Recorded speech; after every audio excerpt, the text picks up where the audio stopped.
Welcome everybody to the Office of Undergraduate Research Education series. Today it is on data visualization and research posters, and our speakers are Donna Baluchi and Greg Hatch. This is a virtual event and it's being recorded, so we ask you to mute yourself and turn off your camera to ensure the best experience. And if you have questions, please use the chat feature, or you can unmute yourself when you're invited by the speakers. And this is the event evaluation. We would like everyone to fill that out after the presentation, but we want to remind the SPUR and the Europe scholars that they must complete the evaluation in order to receive credit for the event. And I will put the link in the chat after they begin. And the mission of the Office of Undergraduate Research is to facilitate and promote undergraduate, student, faculty, collaborative research, and creative works in all disciplines throughout the University of Utah campus.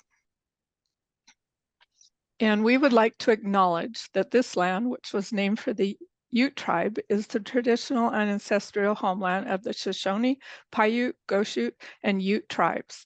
The University of Utah recognizes and respects the enduring relationship that exists between many indigenous peoples and their traditional homelands. We respect the sovereign relationship between tribes, states, and the federal government, and we affirm the University of Utah's commitment to a partnership with Native nations and urban Indian communities through research, education, and community outreach activities. And I'd like to introduce today's speakers. Donna Baluchi is the Assistant Librarian over Access and Outreach at the Eccles Health Science Library, and Greg Hatch is the Head of Creativity and Innovation Services for the Marriott Library. All right, good morning, everybody. I'm so happy so many of you could make it today in the Zoom. I am one of the liaison librarians to summer research interns, so feel free to reach out. But first, what we wanted to talk about today in terms of data visualization and the research posters that so many of you are going to be making for the summer symposium on August 1st is visual communication. The whole point of a research poster is to visually communicate all of your research to others. So to just give you the basics, what visual communication is it is just a way to take your information and pair it with graphics and colors, and that way it is easily read, easily comprehended, and easily retained.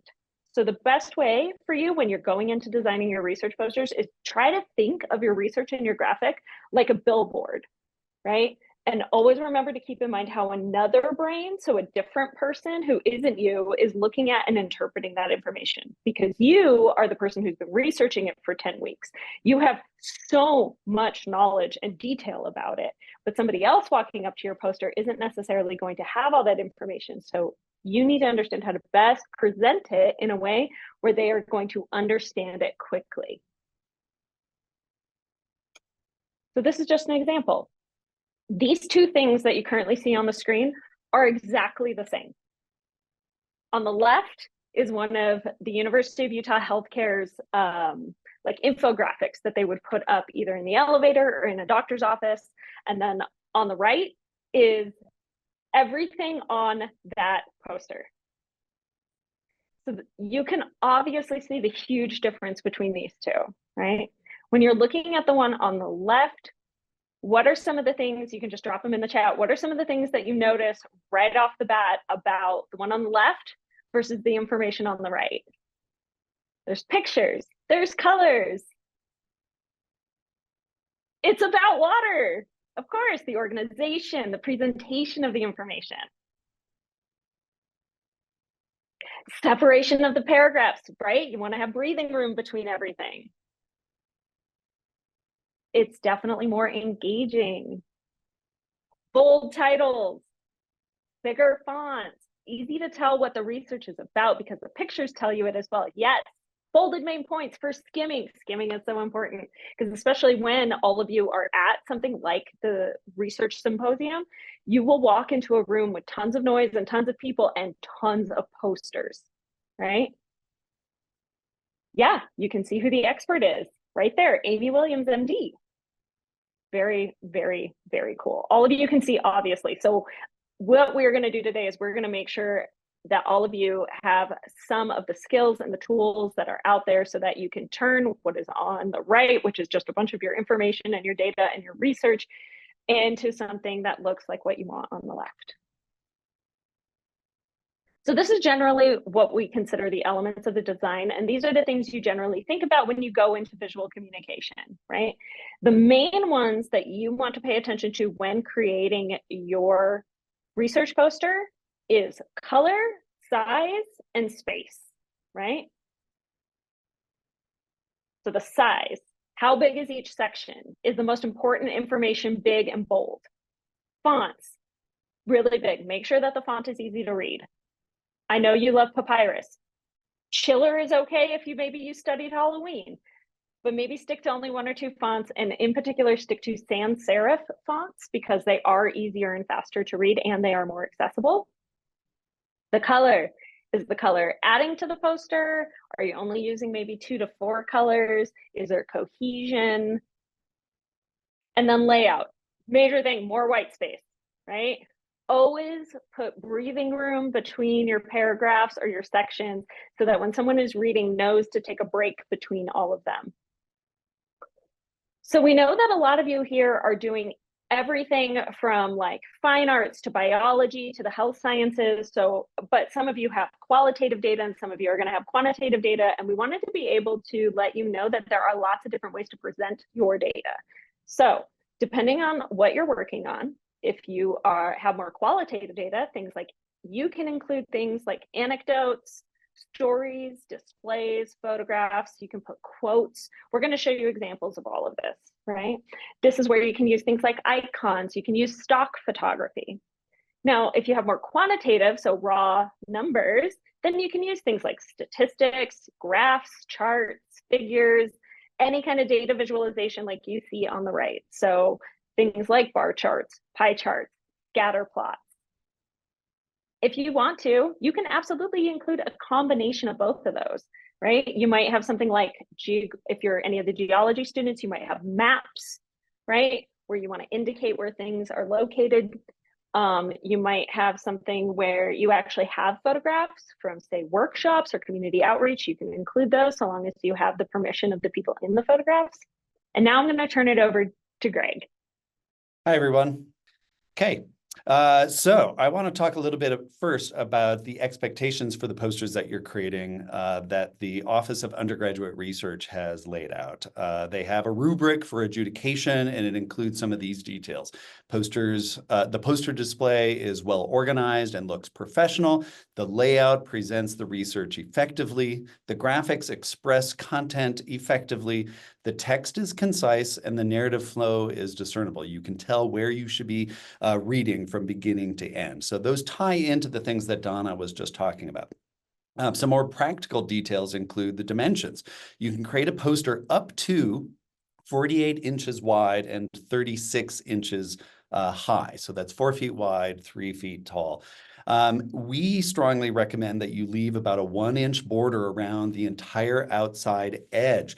This is both for printing purposes and perhaps eventually, if it were to go into a poster frame, such as all of the award winners from this last spring came to the Marriott Library, that border allows for the frame to not block any of the content in that poster.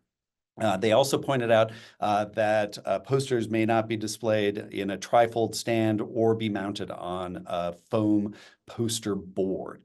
I also want to mention how important it is as you're designing your poster to take into consideration the resolution of the images, the visual content that you're adding.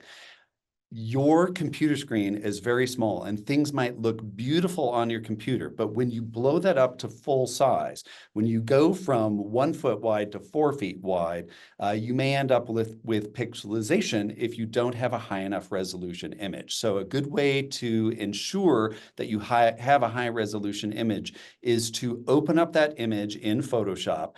And as the image here shows you, go to the image menu, slide down to image size and click on that. And it will tell you the resolution in pixels per inch that your image is, and you want to shoot for about 300. That's ideal for a printed image.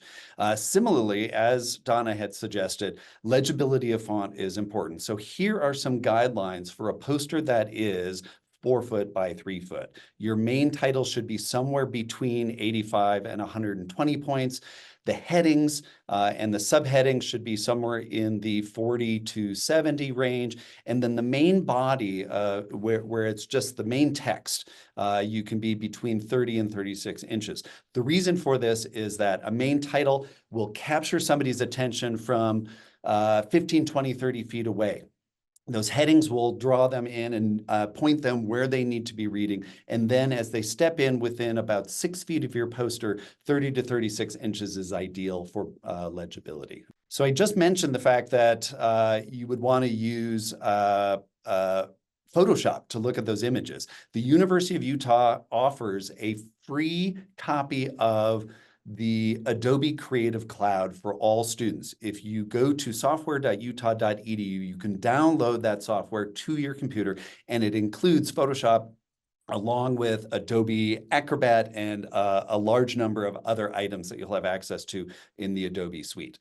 In addition, I want to point out that the university also has the Microsoft Office suite, and it includes PowerPoint. It's the slideshow that we're using to present today, but it is probably the most used software program for creating academic research conference posters.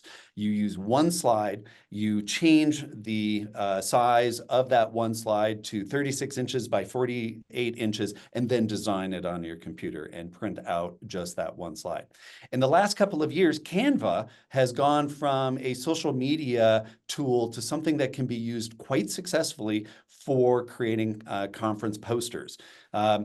I want to point out that Canva has a lot of free features, but if it has a $ or a crown symbol next to a feature in that tool, it will require you to pay extra money or to have started a pro account. It is possible for you to do a 30-day trial. So maybe if you start your poster, finish it within 30 days and use all of those whiz-bang additional features. But keep in mind that if you don't cancel, your credit card will be charged $120 for a 1-year subscription.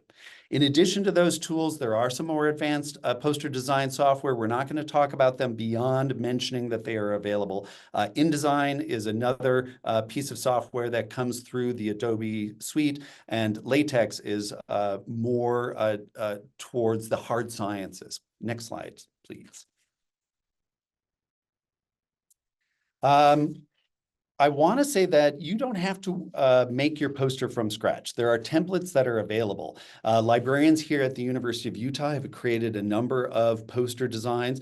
Some are what I might consider old or very text-based, like the image that we see in the top left corner of the slide right now. And we've also started creating some that are more visually oriented, like the one in the bottom right of those two slides there. You can locate those by going to this campus guide. The URL is right there. We are going to be, we noticed while we were putting together the presentation that the guide is a little bit out of date, so we're going to continue working on that. But there are poster samples, templates available on that site. And we just say, use that as a starting place.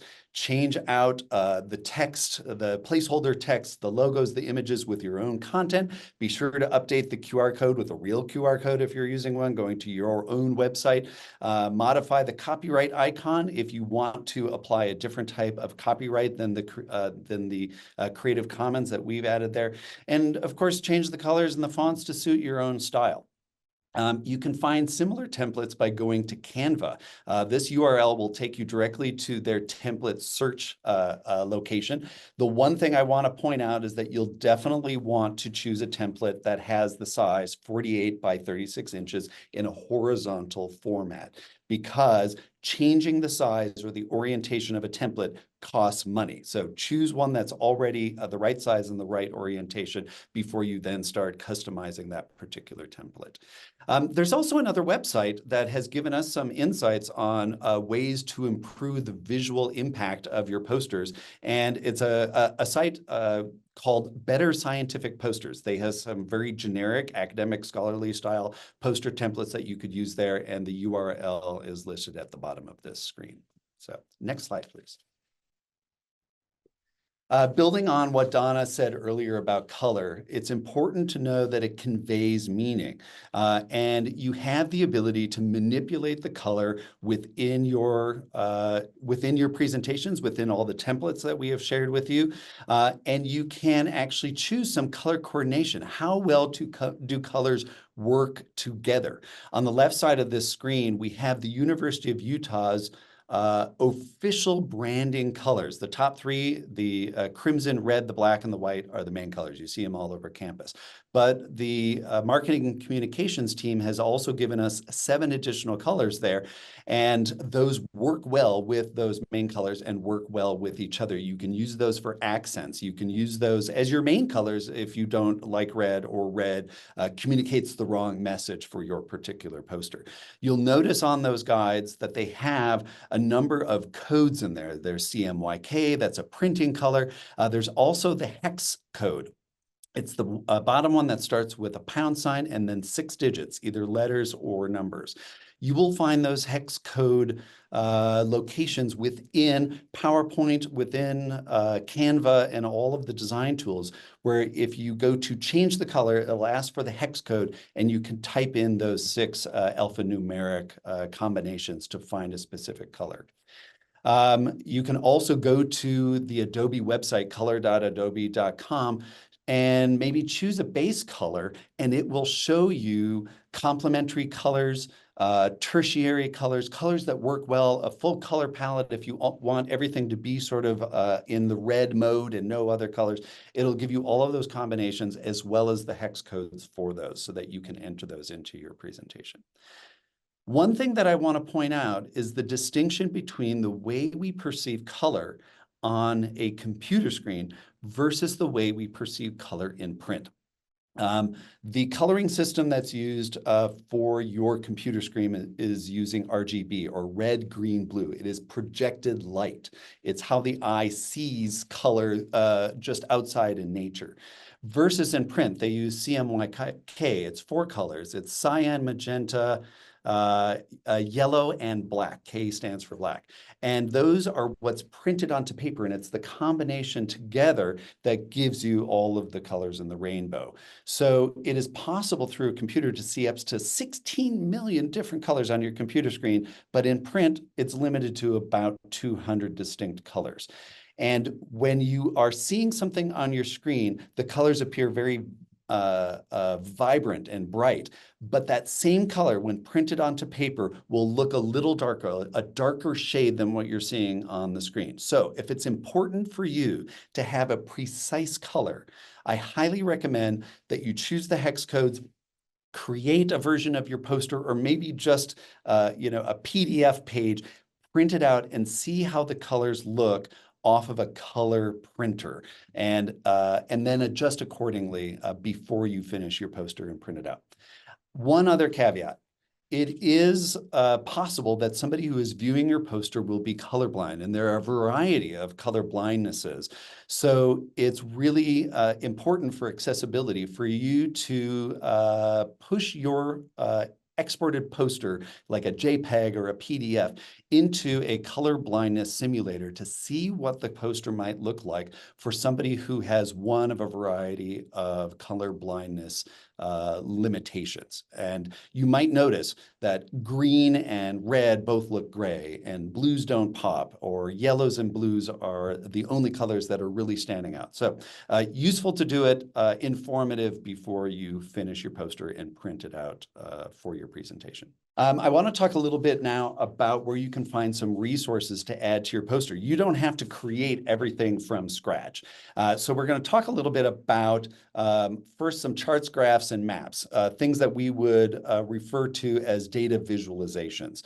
The Visualizing Data website, which was updated very recently, so a lot of the content is very fresh and and all of the links should be working, gives you a variety of options of tools that can be used to create charts and maps and multidimensional or like complex visualizations. You input the data and it exports the content from one of dozens and dozens of tools that they're linking out to. They are simply a directory to other online web-based resources. Tableau Public is the free version of the Tableau software, which is a geo-map-based software where you enter data and it will probably include either elevations or street addresses and tie your data into a map of some kind. Canva has its own graphs and charts creating tool. It is the Elements portion of the Canva tool. This link will take you directly into that. Search for charts and graphs and select them. You can manipulate them within Canva and then export as a JPEG or a PNG file and import that into your PowerPoint presentation. If you don't want to use Canva for the final, you could still use Canva to create some of the visual elements that you're putting into your poster. Raw Graphs is a very sophisticated tool, but also user-friendly. If you look at the images across the bottom of my slide, those are all exported out of the Raw Graphs tool. Highly recommend this for somebody who is using a lot of numbers data. ArcGIS is similar to Tableau, where it is going to be map-based. It is a little more complicated. The University of Utah, the Marriott Library, has a GIS specialist who would be happy to help you learn how to use the tool. Go to this campus guide and you will be able to connect with Justin there. WebPlot Digitizer, a far more sophisticated data visualization tool recommended by some science faculty. In fact, a previous presenter to the OUR training series has given a video, created a video that talks about WebPlot Digitizer. We will point to that URL later in this presentation. And the final one I want to talk about is the University of Utah SCI Institute, or the Scientific Computing and Imaging Institute. They have links to software, some of which they have created themselves, some of which was created elsewhere. It is all freeware. It's all available for you to use. It is a little more complicated, but will give you an extremely sophisticated output. We have an example of a student who used some of their software who won this last year's Best in Show poster, and you'll see an example of that. Next slide, please. Another set of tools that you can use to find visual information are these icon discovery tools or creation tools. There are links to these in a campus guide that I've created. You can go to Canva and specifically go into their left navigation bar and look for design, and that is where you will find the ability to create and manipulate icons. Again, keep in mind, anything with the crown symbol will cost extra money, but there's plenty of free versions in there for you to start with and change the color, change the shape, mix and match, put them together, create your own sort of concatenated image. Similarly, you can go to BioRender. This is a website where you can take different visual elements, pull them together, create a more complex icon, and export it for use into your presentation. PhiloPic, Noun Project, both of those have pre-created icons that you simply select from. They are free to use. They do expect you to cite the website or the creator, in the case of the Noun Project, on your document. So be sure to include them in your thank yous or acknowledgements at the bottom of your poster. And then the Adobe QR Creator. We recommend using QRs for pointing to additional research data. And this is a tool that is free for you to use through the Adobe Creative Cloud Suite. Lastly is a place where you can go find photos and images. Super easy for you to go to Google and just search for things, but the quality is not as guaranteed through a Google photo search. And we also don't know the copyright owner, whether or not the copyright owner has given permission to use those particular items. So I am recommending that you use these tools instead.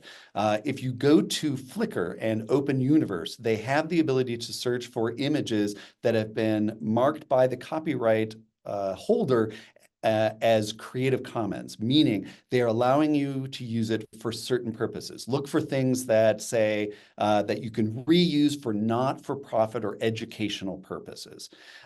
Similarly, you could go to the Smithsonian. This is a U.S. government website. It is a museum owned by the U.S. government, and the images on these sites therefore do not have the same copyright restrictions that things that are made by you and me. And then we have some databases that the Marriott Library offers. I have 4 listed here, actually quite a few listed here, and way more that you can find using that URL on the page. There are databases that are very heavy in images, and examples include like Birds of the World or glossy magazines. JSTOR Art Store is a fantastic website to find a ton of images, many of which are cleared for research and scholarly use. And for those of you who are in the hard sciences, anatomy.tv and the Imaging Reference Center might be really great to find images of body parts and other biological and chemistry imagery. So to finish up this portion of the presentation, Donna and I wanted to talk a little bit about AI-generated content. AI-generated content really came on strong about 1.5 years ago. We neither recommend nor discourage your use of generative artificial intelligence. This is probably a conversation between you and your PI. But if you do use generative AI programs for visual content, such as DALL-E, Midjourney, Microsoft Designer, Firefly, there are so many more. I want to point out that they are not generating that content out of thin air. They are sourcing materials that they find on the web or that are fed into them, and we do not know what the copyright is on those items. So the results that come out may or may not be influenced by and restricted with regard to copyright. So if you choose to use AI-generated visual content, we are going to recommend that you cite the content the same way you would any other copyrighted item. If you're quoting from a book or a journal article, it's the same thing with these particular images that are coming from AI-generated content. All of the traditional citation style guides like APA, MLA, Chicago now have recommendations for how to cite generative AI materials. You can learn more about the University of Utah's policies, which are under development as we speak, on these 2 library guides that were created by a number of library employees here at the Marriott Library. Donna, back to you. All right, so now that we've presented you with an overabundance of resources and information about everything, we wanted to, Greg and I are going to start by looking at some posters, specifically those that actually won awards last year at the spring, fall, or summer symposium.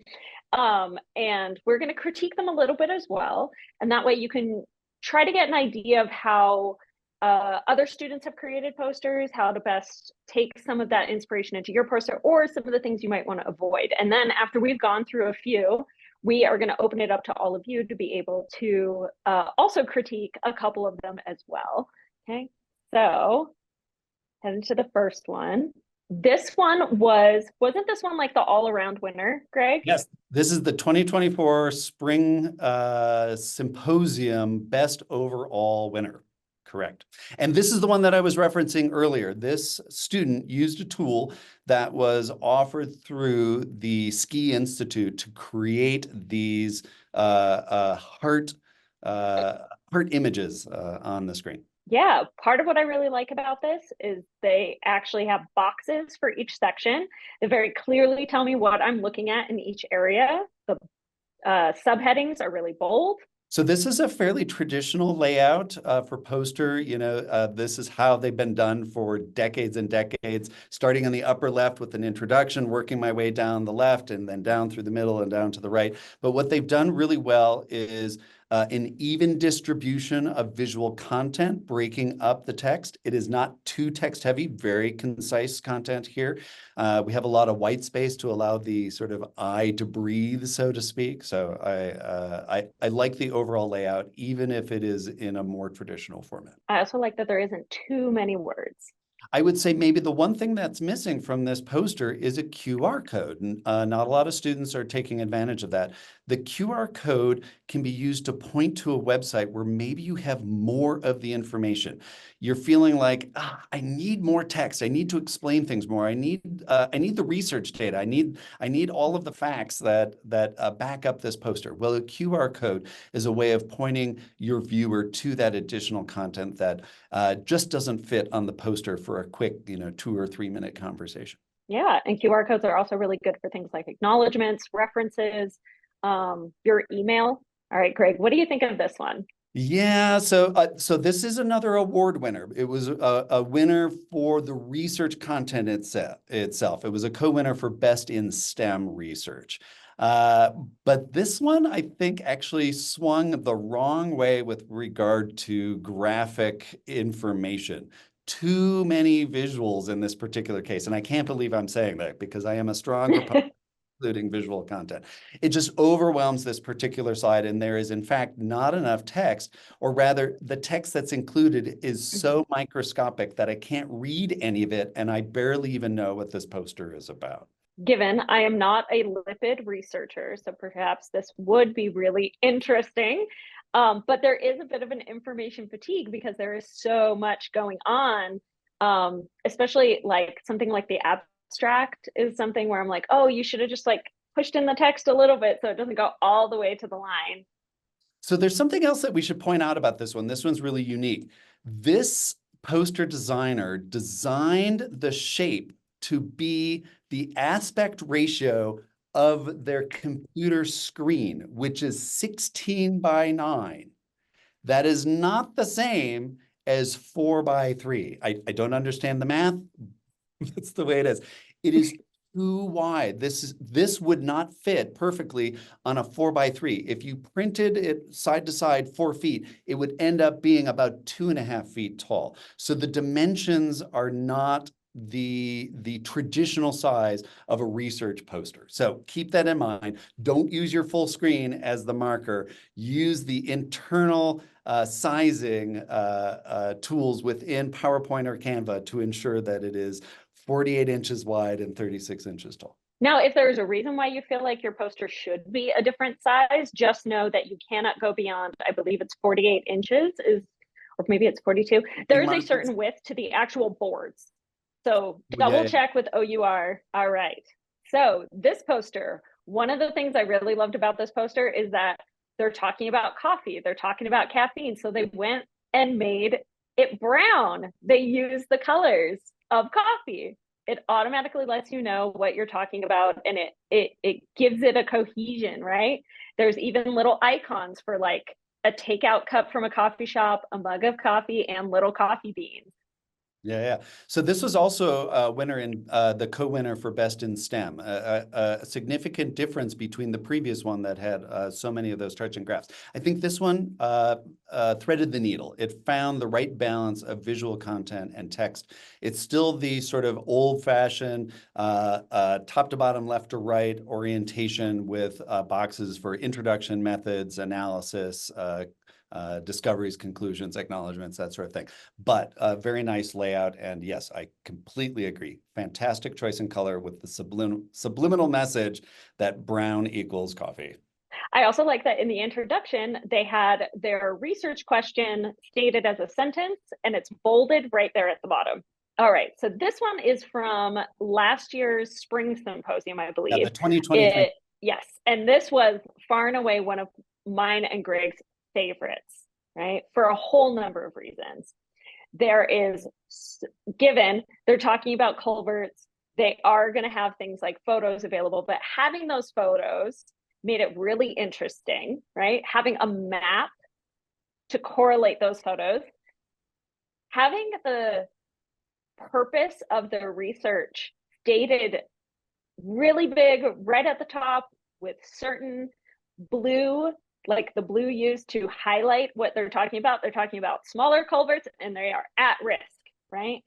Right. So Included it within this. allows you to sort of read that title as two separate sentences. You can read the full one. Smaller culverts are at risk in burned Utah watersheds, but you can even get to the heart of the matter by just reading the ones that are bolded out in blue. So it's a fantastic sort of double title in one. I like it. Yep. I also like on the map rather than just use the generic, what is it? The red little point of Google Maps. Instead, they use the icon of the little fires.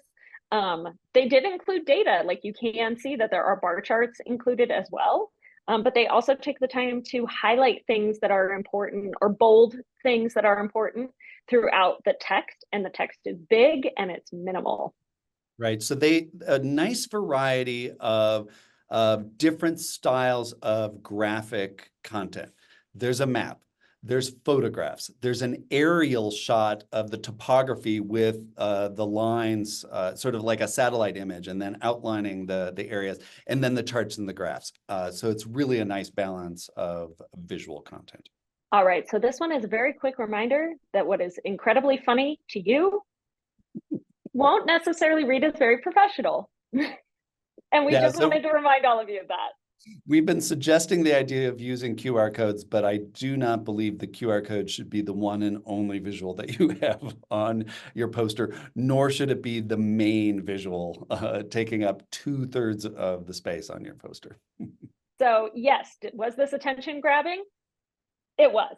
However, do I know more about the effects of resilience on HRV following a stressor? Not so much. I also want to point out that this came from BYU.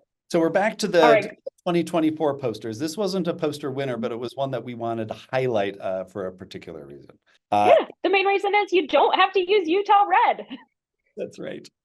Yeah, so I really like the shades of lavender here. There are 4 different, maybe 5 different shades going from white to gray to light lavender to dark lavender. And then the black text. It's really nice. They do have the pop of red with the block used so that, it's going to be hard to avoid that. So choose colors that are complementary to the red maybe. But yeah, this one actually stood out. When you are walking through a sea of posters where 95% of them are crimson red, a poster like this really does stand out. And I know that some of you are visiting us from other schools. If you want to use your school colors, you are welcome to. I know BYU and USU tend to use the blue colors that are with their schools. I encourage you to not use the blue as well. You don't necessarily have to have your poster match the logos. So the other thing that we were going to point out here is how the person used some tools within like Microsoft. The arrows, where you can embed an arrow into a Word document or a PowerPoint document, they didn't have a pre-created infographic. They developed it themselves. They used a text box, a series of text boxes with rounded corners put in the text. They used arrows that had bends and just reshaped them and created this beautiful sort of cycle of information infographic. Didn't take anything particularly difficult in order to create this very useful and communicative infographic. And we would be remiss to point out that just like coffee wanting to use brown earlier, this was a linguistics student looking at the linguistics of queer language. And one of the terms for that is lavender linguistics. So they used the color lavender. This one was also one of our faves. Almost positive they used Canva to create this one because I have seen a similar layout in Canva with those beige boxes, but they really went out of their way to put in so many more interesting illustrations that could expand on those beige boxes. So this one was an award winner as well. It was a co-winner for Best in Humanities and Fine Arts. What I really like about this particular poster is that the graphics are not just there to communicate research data. You'll notice that the bloody handprint, it's a symbol of the topic that they're talking about, which is, missing and murdered Indigenous women. But the fact that they are repeating this icon across several of the images, and even as an underlying sort of faded out decorative icon underneath the title really ties it together. So you can make a visually interesting poster, including some visual content that doesn't necessarily have a precise intention for communication, but instead evokes an emotion or an understanding from your viewer. Oh, actually, let's go back. There was one thing unique about this particular one. We do have critiques. It wasn't all perfect here. I want to point out that I believe that the text, the main body text here used, is too small. I don't think it's 30-point font or larger. And the designer also used italics. Italics, serif fonts here are making it really hard to read quickly. I would say if they unitalicize, that would improve it. I waver on whether or not to use a serif or sans serif. The size makes a huge difference in the legibility, but in this particular case, I would definitely dissuade you from using italics. It makes it much harder to read. All right, and we are back to Utah Red. So part of what we liked about this one is that they chose a different kind of layout, right? So rather than the traditional like moving from left to right and having those boxes, instead they start with the introduction, methodology, and demographics to break it down. And then they have a big chunk right in the middle that tells you lifestyle culture, coaches feel a strong need for cultural humility training, right? And then below that is where they've incorporated something more graphic, where they have those circles. I want to talk a little bit about misdirection in this particular case. The choice of graphic information can communicate some things, but this particular person didn't necessarily have an intention behind it, so it misled me. I had a conversation with this student, and I asked about the different sizes of the bubbles. Did it have meaning? Did it was it to imply hierarchy, importance, a part of a timeline? You know, we have this sort of S curve going down. Was that showing some sort of logical flow? And the answer was no. It was merely visually interesting to the individual. So I feel like it was a missed opportunity, possibly, but it's also a misdirect. It feels like it's telling me something, but it isn't. So I might recommend taking your poster in its rough draft form and sharing it with people, friends and family, and people who are not experts in your field, and getting them to critique not the research, but the visual layout to see if they start interpreting things that you did not intend, and then making adjustments as you go along. I also want to go back and address that question that came up in chat. Donna responded to Stephanie, who had asked, instead of italics, would using bold be a better alternative? Yes, I agree that bold can be an alternative.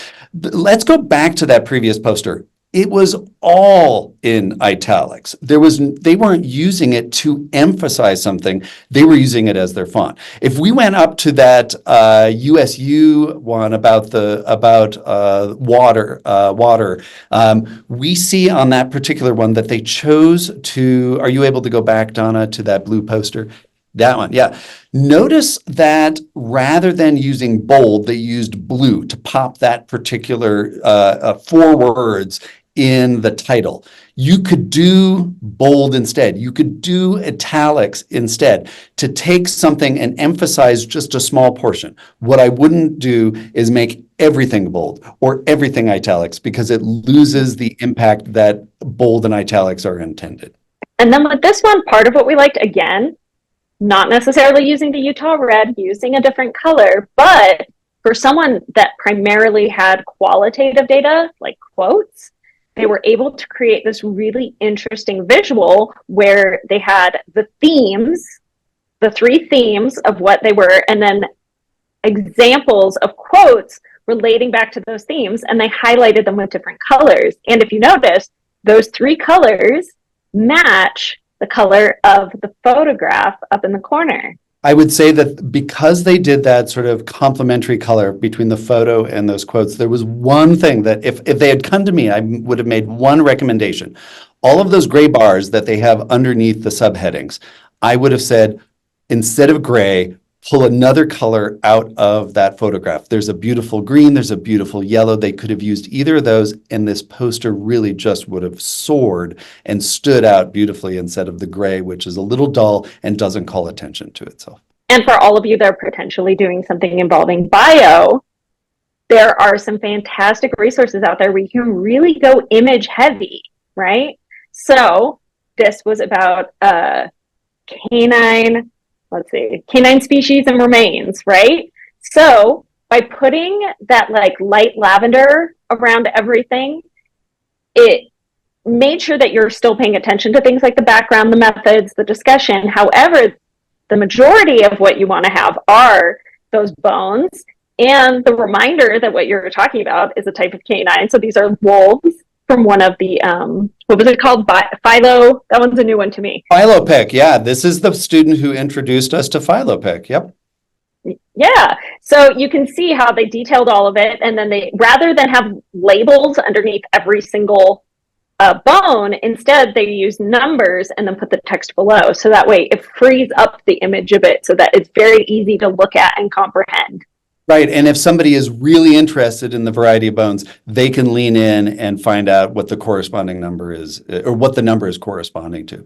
I want to point out, so we made the recommendation earlier that you want to have like a 1-inch border around the outside. This particular poster did not do that. That title is super close to the top, and the copyright statement at the bottom, the Creative Commons, and the two canids that where we have the silhouettes on the bottom, sitting on the bottom of the poster.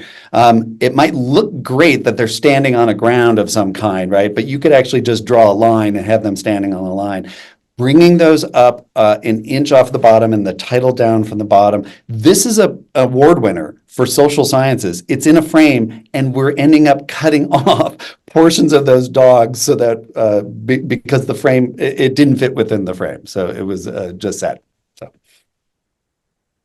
All right, and this one was one of the winners, specifically in, it wasn't just fine arts, wasn't it like the visual winner? So this one got a special jury prize. Those of us who were judging the visual content and choosing research content didn't have a category that this one won, but we wanted to honor this particular one because it was so striking. And so it received the special jury prize for visual narrative.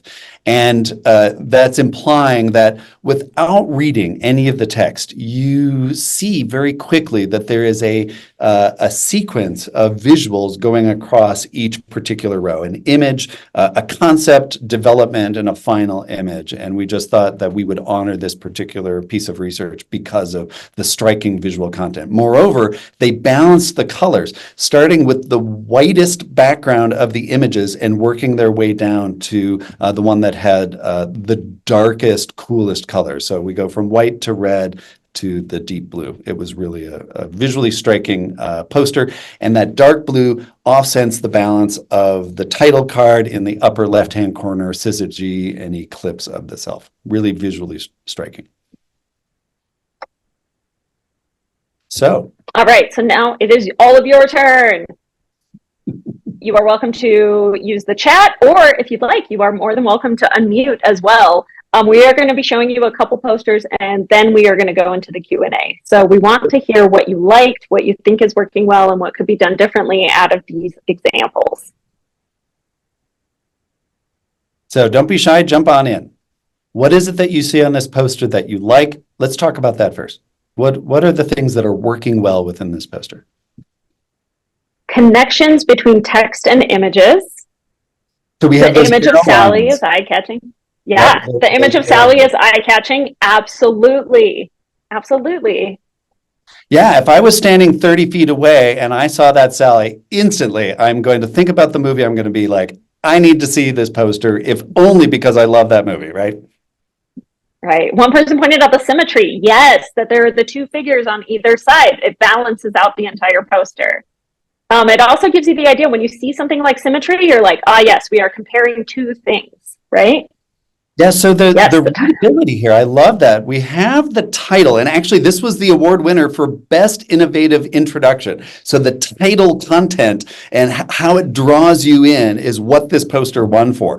So we have that banner across, sort of the banners across the top. There's the title, there's the statement of the research finding or what the purpose of this particular research inquiry is, and what are the acknowledgements on the side.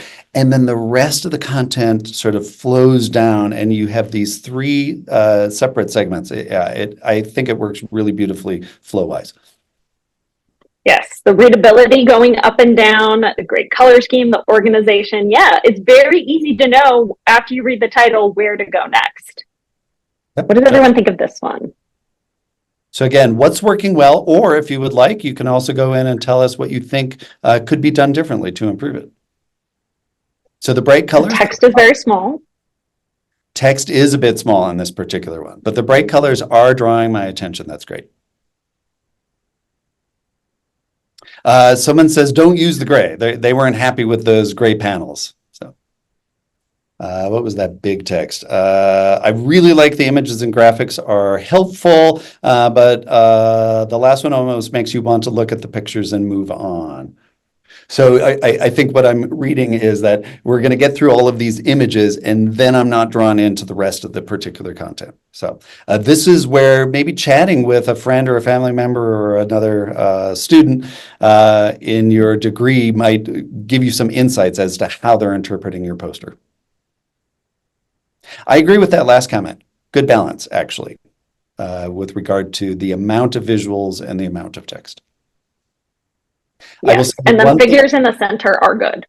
The main critique that I have for this particular one is the bleed off on the left-hand side. You'll notice that the title reaches all the way to the left side, but doesn't reach out to the right side. So we lost that balance. Same thing with that block where the names and the affiliations are, bleeds out to the left side and there's no balance on the right side. I would say 1 inch white margin around the whole thing would have improved the balance on this. Yeah, and 2 people pointed out that there isn't much information given on what the figures are. That is absolutely true. For all of us who are not in the chemistry department, this does not read. However, perhaps if I were chemistry, I would know what these figures mean. And that is sort of the balance of research posters, right? Is that you are speaking to an audience of your research peers, right? So sometimes these things make complete sense. But in the case of most of us right now, unless we are in chemistry, we're looking at these and we just see really colorful plots. So that's actually reminding me of one of the questions that we got in advance. And I'm going to pop in a document to the chat, which has very brief answers to some of the questions that people sent in. One of them was about, several of them were about how much detail do we need to include? And the answer really comes down to your audience. Who are you going to be speaking to at this particular event? Is it important for you to connect with people who are experts in your field and you don't care about the other folks? Then maybe you can shorthand it the way that this poster has. If it's a mixed group and you want everyone to be able to understand, that you are going to have to use some terminology that is accessible to the non-expert. And you might need to add a little bit of explanatory text to an image rather than allowing somebody, presuming that somebody is able to interpret it on their own. So to honor everyone's time, I'm going to jump ahead. So to let everybody know, for the fall symposium, which is virtual only, you will need to provide some audio along with your poster. For the summer symposium, it will only be in person. But if you do need video or audio from either of our libraries, we do help for free to make sure that you're able to do that. And these are just some of the resources that you can use. Most of these have been made available to you, and most of these are just reminders, but there are tons of resources out there. Most importantly, the resource that is the 2 of us. You can schedule consultations with us. These are virtual consultations. However, both of us are on campus a lot. So if you do prefer to meet in person, we are both available. I am up on the health sciences side of campus. So if you happen to be living on campus right now, say Chapel Glen, Shoreline, any of those, and you're closer to the hospital area, you are very close to my library and you can come by. If your research is in the health sciences, you can also reach out to me. And I want to point out, we jumped over it. I am actually standing in one of the recording studios here at the Marriott Library. So this is one of the spaces that you would be able to use to record your presentation, either visually, or you could record the visual, and the output is both a video and an audio track, and you can get rid of the video and use just the audio if what you need is just the audio. So in the couple minutes do we have, does anybody have any pressing questions? All right, Stephanie asks, are there any major differences to consider when making your poster for an online symposium versus in person? Yes, there primarily things like if you're creating a digital image, then you will not worry about image size as much because the resolution for digital is 72 dpi. Also knowing that you will have that backlit screen and you do not need to worry about the actual printing process. However, you should consider how you're going to present yourself, like your audio. That is where you're going to have to spend a little more time understanding that, because you won't be physically standing next to a poster talking to people in person about your research. There was a question about, do we have poster printing resources? The answer is yes, in the Marriott Library. And actually, you know what? Before we send out this slideshow, I think we'll go back to that slide, the U of U poster design resources, and add one more link there, and it'll be a link to the poster printing content. But it is also linked, at the very beginning of our presentation, we were talking about go to this website and find the poster templates. That library guide has a full page that talks about how to export from PowerPoint into a PDF that can then be manipulated into another file that can be uploaded to the Marriott Library's printing. It is a multi-step process to make sure that you export at the highest quality possible, rather than PowerPoint stripping down all of that content into a compressed file, and then you end up with a pixelated image, even though you work so hard for that 3 foot by 4 foot. So we'll add those extra information into the slideshow, but just know it's in the LibGuide as well. Yes. Okay. How do you feel about bullet points? I think bullet points are a fantastic way for you to be able to keep your words concise. Bullet points are a really good way to also help somebody looking at your poster to get just the major points. So it keeps you from getting too wordy, but it also makes all your major points very obvious to the person looking at them. Poster printing resources at the library. Yes, the Marriott Library. Let's see. What is the most common mistake issue you see students make with their posters? Mine, I would say, is too many words. People tend to, after you spend so many weeks working on your research, you want to put all of that information on that poster. But remember that you will be with it, and then so many of those words can come from you personally rather than on the poster itself. So try to keep your words as concise as possible.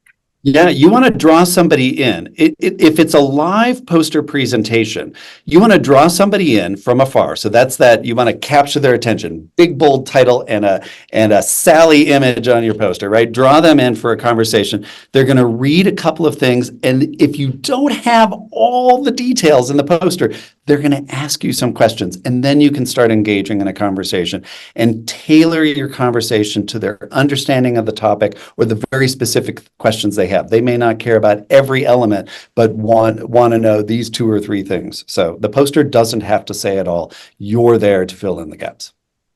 Or a QR code is there to fill in the gaps. Yeah, absolutely. And so finally, as we wrap up, reminder that if you are any of the students in SPUR, that OUR is paying to have your poster printed through the Marriott. So be sure to be in touch with them about that. And for everyone who is SPUR or UROP scholars that need to receive credit for attending events, here is the event evaluation. Thank you, Donna and Greg, for an amazing presentation. Once again, this is always very informative. Just remember the Office of Undergraduate Research, we're in the SIL Center Monday through Friday, 8 to 5, and you can find us online at our.utah.edu. Thank you again.